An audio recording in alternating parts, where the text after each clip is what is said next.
Ryan O'Neal, known only as the Driver, is a specialist in a rare business. He drives getaway cars and robberies.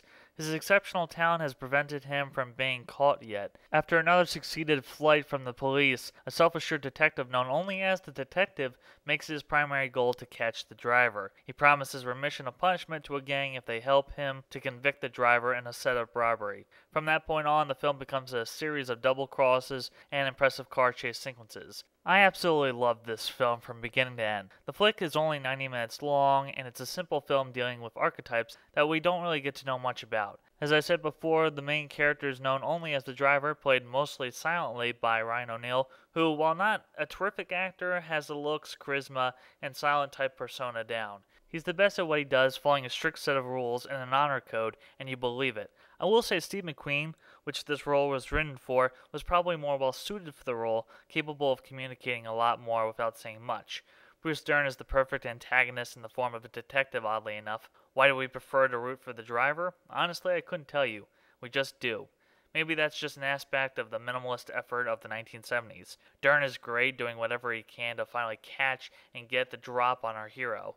If O'Neal is the silent type, then Dern is the inflated ego that likes to hear himself talk. It's a terrific chess or cat and mouse game where the money serves little purpose to our hero and the confines of the law can be ignored by the detective in the grand scheme of things.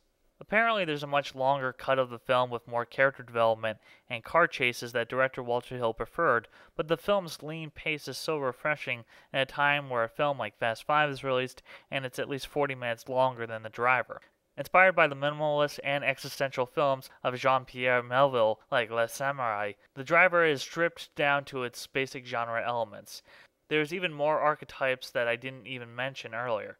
Some of them are referred to only as the player, the connection, and the kid. I can't even begin to explain why that makes this film so much more enjoyable than most genre films, but it does do away with what can be obtrusive to a film's momentum as opposed to actually helping the story.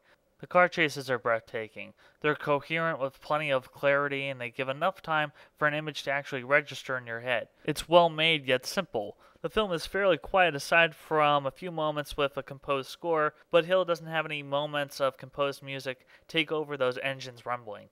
Hill, like many filmmakers post-1960s, is deconstructing the film noir genre, providing Western archetypes. The Driver, sometimes referred to as the cowboy by the detective, could easily be seen riding a horse in the Western era. So in other words, this film is an unapologetic genre picture, and it's a fine film before Hill's cult classic The Warriors.